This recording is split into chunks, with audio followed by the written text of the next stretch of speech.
Purtroppo il mondo sta soffrendo di una febbre climatica che ormai è in atto. La temperatura globale è aumentata già di 1 grado nell'ultimo secolo e questo si porta dietro tutta una serie di eventi estremi. Aumenta la frequenza, aumenta l'intensità dei nubifragi, delle tempeste, degli uragani in altre zone del mondo che non sono qui, e aumenta anche il livello dei mari perché fondono i grandi ghiacciai polari, in particolare la Groenlandia. Il mare è già aumentato di 20 cm nell'ultimo secolo e continuerà a farlo nei prossimi decenni, perché già al momento stiamo salendo di 4 mm all'anno. Questi sono i dati dei satelliti che misurano la superficie oceanica mondiale. Quindi Venezia è sicuramente un simbolo della fragilità di fronte al cambiamento climatico. Venezia già in parte sprofonda per conto suo, ma l'Adriatico aumenta di livello. Quindi dobbiamo partire proprio da Venezia per immaginarci un futuro dove ovviamente abbiamo ancora in mano alcune scelte da fare, nel senso che se riusciremo a livello globale ad applicare l'accordo di Parigi, allora anche il livello del mare potrà salire ancora un po', ma si potrebbe fermare attorno a 1,5 metri in più alla fine di questo secolo. Grave, ma ci si può lavorare, insomma, per proteggere almeno le zone più importanti. Invece, se non faremo nulla e lasceremo quindi crescere la temperatura fuori controllo anche di 4-5 gradi alla fine di questo secolo, il mare aumenterà di più di 1 metro e continuerà a aumentare anche nei secoli successivi, fino a 5-10 metri attorno al 2200-2300. Sono gli anni dei nostri pronipoti, non sono dei periodi geologici lontani. Quindi bisogna assolutamente pensare che le azioni che facciamo oggi avranno poi effetti sulla vita dei nostri figli e nipoti.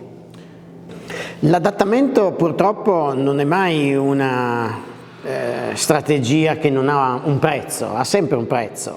Poi c'è un adattamento che si può fare con relativa calma e tranquillità perché c'è molto tempo davanti, oppure c'è purtroppo un adattamento dove l'unico modo è scappare.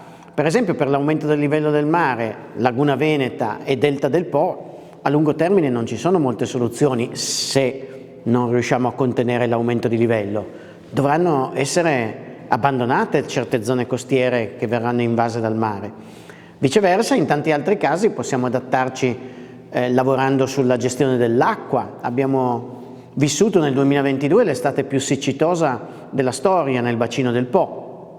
Ecco che allora possiamo lavorare per raccogliere l'acqua quando viene, la pioggia invernale per esempio, e metterla da parte. Nel piccolo, io per esempio ho realizzato una cisterna per l'acqua piovana.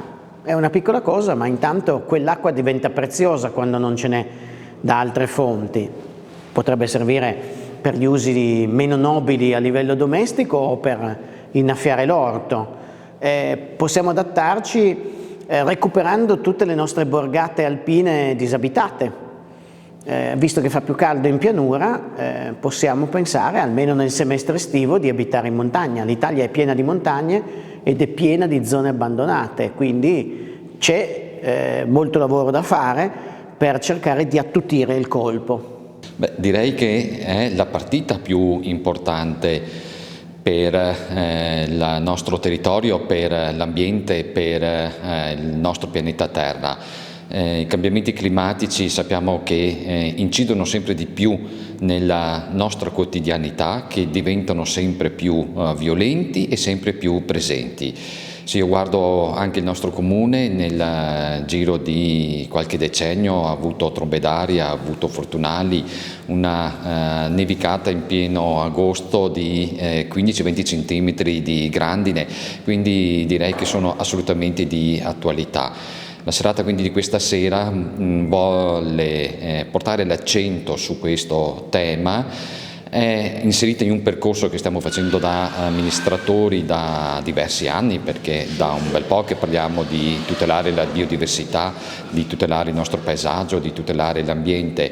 Noi nel nostro piccolo facciamo le nostre azioni per tutelare queste cose, pensiamo anche alla riduzione di emissioni di anidride carbonica con la nuova scuola, con la nuova palestra, che sono energeticamente autosostenibili. Pensiamo alla illuminazione pubblica a LED, che vuol dire minori costi economici e minore energia elettrica consumata. E per ultimo pensiamo anche alla biomensa, che è iniziata quest'anno nella scuola primaria Città di Asolo, dove sono state completamente abolite, tolte tutte le plastiche, dalle bottiglie di plastica ai piatti di plastica, alle posate di plastica, tutto materiale riciclabile, tutto materiale lavabile. Ma perché l'Accademia dei Rinnovati, anche quella originaria del 1750, alla quale noi ci ispiriamo, si era sempre interessata ai problemi del territorio, oltre che occuparsi di poesia, letteratura e altre arti. E quindi noi abbiamo ritenuto doveroso ricalcare le orme dei nostri, chiamiamoli, antenati e occuparsi appunto del territorio, anche perché riteniamo che sia un problema molto grave e che sia importantissimo sensibilizzare il maggior numero possibile di persone. Sicuramente l'uomo deve vivere in sinergia con l'ambiente, non ci sono alternative, quindi tutte le azioni che da adesso in poi dovremo fare sarà, non voglio dire ritornare a un passato, ma rivedere un nuovo futuro.